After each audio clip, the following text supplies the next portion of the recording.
नमस्कार, मैं doctor Yogendra Kumar, assistant professor government girls college Ajmer.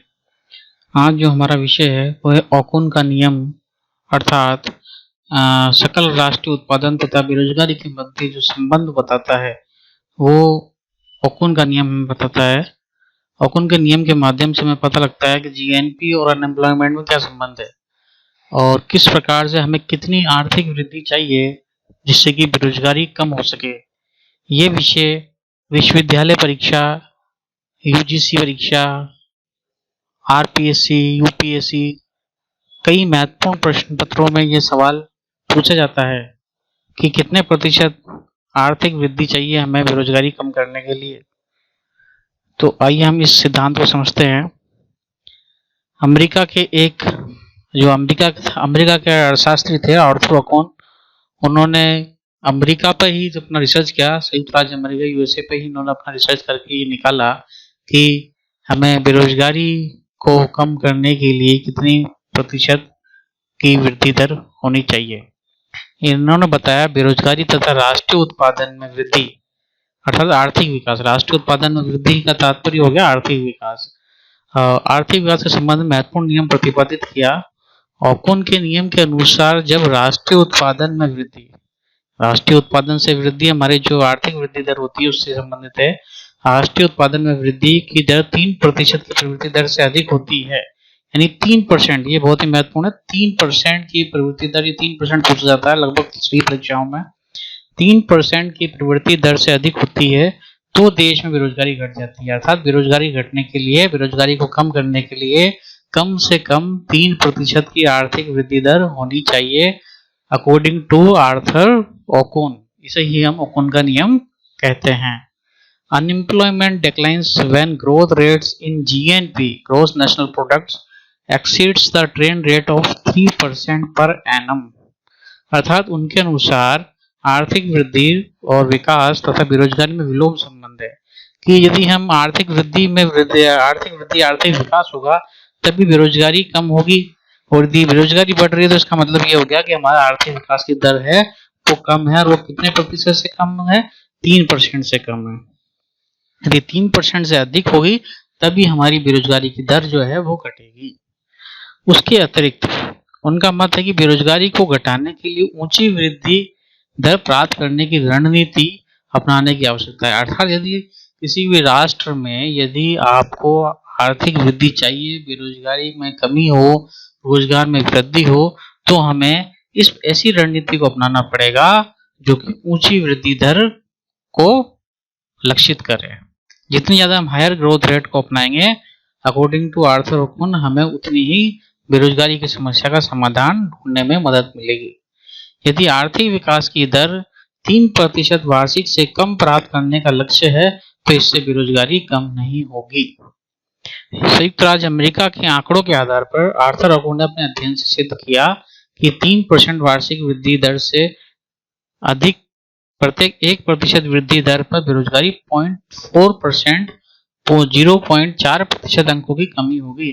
उन्होंने जो रिसर्च किया अपना वो यूएसए पे किया, और वहां उन्होंने ये पता लगाया अपने डेटा से कि 3% की दर से अधिक प्रत्येक 1% की वृद्धि दर है वो 0.04% अंकों की कमी होगी। बेरोजगारी में 0.4% के अंकों की कमी कब होगी?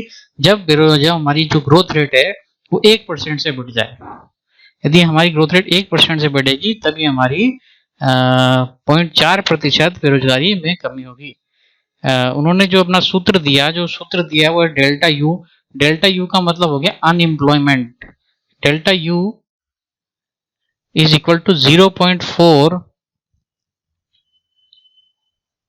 Delta U is equal to 0.4 bracket G. G जो है हमारा ग्रोथ रेट को बताता है।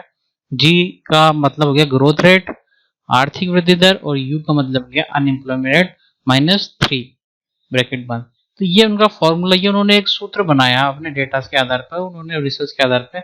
इस फॉर्मूले के थ्रू हम पता लगा सकते हैं कि हमें कितनी वृद्धि दर होगी। तो इन्होंने एग्जाम्पल लिया है कि यदि देश में 4% की वार्षिक वृद्धि दर हो जाती है तो बेरोजगारी में मात्रा में कितने प्रतिशत अंकों की कमी आएगी। ये उन्होंने एक हाइपोथेटिकल एग्जांपल लिया और हम देखते हैं कि यदि मान लीजिए 4 जो हमारा इधर जी था, इस जी का मतलब ये हो गया ये 4, हमने एग्जांपल लिया कि 4% ग्रोथ रेट है तो हमें कितनी बेरोजगारी की मात्रा में कमी होगी। तो इस फॉर्मूले में हमने वैल्यू पुट कर दी 4, यहाँ -0.4 -3 हमारा फॉर्मूला है। तो हम देखते हैं 4 - 3 हो जाएगा हमारा 1, तो हमारा 1 आ गया। -0.4 बाहर है, -1 को 0.4 से मल्टीप्लाई करेंगे तो 0.4 आएगा।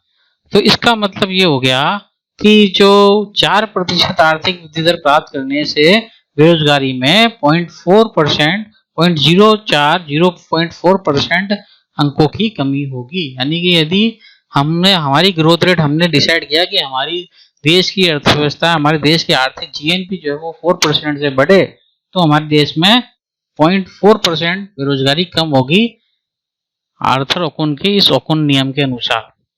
अतः आर्थिक वृद्धि की दर जितनी अधिक होगी बेरोजगारी में उतनी तेजी से कमी होगी। तो हमारे पास एक और पॉइंट आया कि जी 4% होने पर 0.4% अंकों की कमी होगी।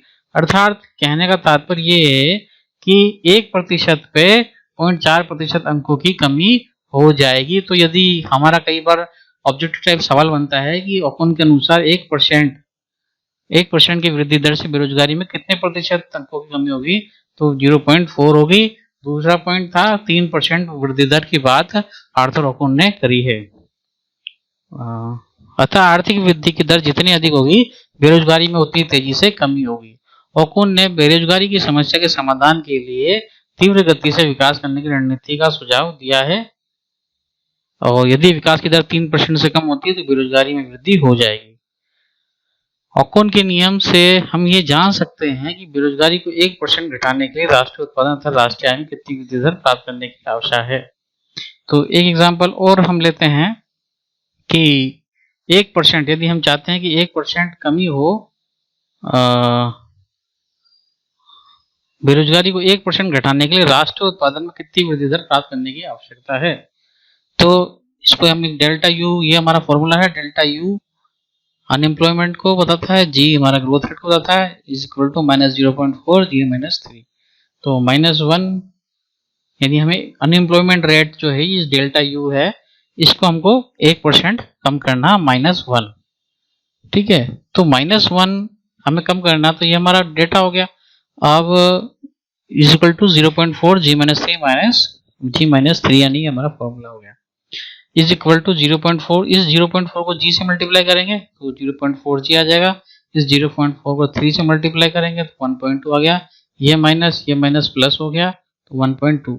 अब ये -1 इधर था तो ये -1 इधर आ गया तो ये +1 में कन्वर्ट हो गया।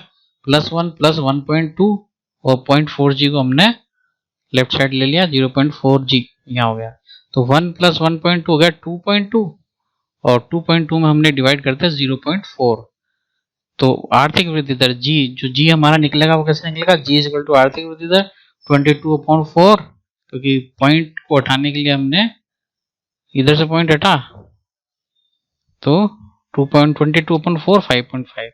तो इस प्रकार से हमने देखा कि ओकुन के नियम के अनुसार बेरोजगारी को 1% कम करने के लिए राष्ट्रीय उत्पादन में 5.5% के समान वृद्धि होना आवश्यक है। तो 5.5% की वृद्धि दर होगी तो हमारी बेरोजगारी 1% कम होगी। अब जो बात ये कहते हैं ओकुन कि 3% से ऊपर उठना चाहिए आर्थिक वृद्धि दर, तो उसके लिए इन्होंने कहा है कि हमें पूंजी स्टॉक की वृद्धि दर, पूंजी की वृद्धि दर, दो महत्वपूर्ण बातें हैं, पूंजी की वृद्धि दर और टेक्नोलॉजिकल प्रोग्रेस होनी चाहिए और कैपिटल आउटपुट रेशियो, वो दोनों बढ़ेगा तब हमारी जो है आर्थिक विकास की जो दर है, यानी जो हमें जीएनपी की बढ़ानी है, तो जीएनपी बढ़ाने के लिए हमें टेक्नोलॉजी में चेंजेस लाने होंगे और कैपिटल आउटपुट रेशियो, पूंजी स्टॉक में वृद्धि करनी होगी, तब हमारा अनएम्प्लॉयमेंट ग्रोथ रेट बढ़ेगा। तो ये हमारा था ओकुन का नियम। धन्यवाद।